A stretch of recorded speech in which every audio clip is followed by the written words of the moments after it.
প্রচন্ড শীতের রাত, উনি সফরে বেরিয়েছেন হাদিস কালেকশনের জন্য। উনি মাগরিবের নামাজ, এশারের নামাজ পড়ে একটা মসজিদে শুয়ে পড়লেন, আর শুয়ে শুয়ে হাদিস পড়তেছেন, আর মনে মনে ভাবলেন রাতটা মসজিদে কাটায় দেয়। কিন্তু দারোয়ান এসে বলে মসজিদে থাকতে পারবেন না, ওঠেন। উনি যে আহমদ ইবনে হাম্বল এটা চিনে নাই, দিয়ে হাদিসের কিতাব নিয়ে কাঁধের মধ্যে ব্যাগ নিয়ে মসজিদ থেকে বের হয়ে গেলেন। কি আর করবেন, প্রচন্ড শীত, আর কাঁপতেছেন বুড়ো মানুষ। পথিমধ্যে দেখলেন বাজার একজন খাব্বাজ, শাবুন খাব্বাজ, যুবক রুটি বিক্রেতা। সে রুটি বিক্রি করে। সে যে সালাম দিল, আসসালামু আলাইকুম। আহমদ ইবনে হাম্বল বলে, যুবক আমার যাওয়ার জায়গা নেই, সফরে বেরিয়েছি, খুব শীতে কষ্ট পাচ্ছি, রাতে যদি তোমার এই চুলা থেকে একটু আগুন পোহাই কোনো সমস্যা?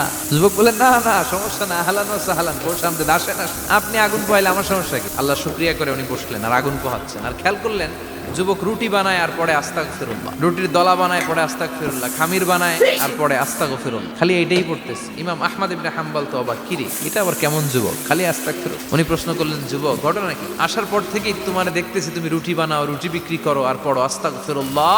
যুবক বলে, আস্তাগফিরুল্লাহ আমার সবচেয়ে বেশি পছন্দের আমল, আমি সব সময় আঠার মতো ইস্তেগফারের সাথে লেগে থাকি আর সব সময় পড়তে থাকি আস্তাগফিরুল্লাহ, আর এর বদৌলতে আল্লাহ আমারে মুস্তাজাবুদ দাওয়া বানিয়ে দিয়েছে। আহমদ ইবনে হাম্বল তো অবাক, তুমি মুস্তাজাবুদ দাওয়া, রুটিওয়ালা?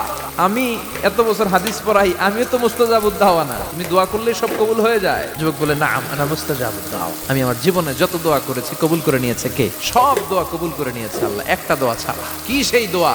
যুবক এবার বলতে শুরু করলো, আমার জীবনে যে দোয়াটা আল্লাহ কবুল করে নাই সেটা হচ্ছে আমি আল্লাহর কাছে অনেক চেয়েছি, অনেক দোয়া করেছি, যে আল্লাহ শুনেছি এই জামানার সবচেয়ে বড় মুহাদ্দিস, তার নাম নাকি ইমাম আহমদ ইবনে হাম্বল। আল্লাহ তোমার কাছে আমার চাওয়া, আমি যেন এই ইমাম আহমদ ইবনে হাম্বলকে দেখে মরতে পারি।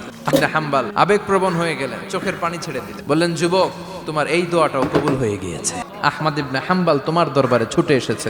যুবক চোখের পানি ছেড়ে দেয়। যুবক চিৎকার মেরে ইমাম আহমদ ইবনে হাম্বলকে জড়িয়ে ধরে, হাতে হাত রেখে মুসাফা করে, কপালের মধ্যে চুমু খায়, আর আল্লাহর শুকরিয়া করে বলে, ও ইমাম, আসলে এই দোয়াটাও আল্লাহ আজকে কবুল করে নিল।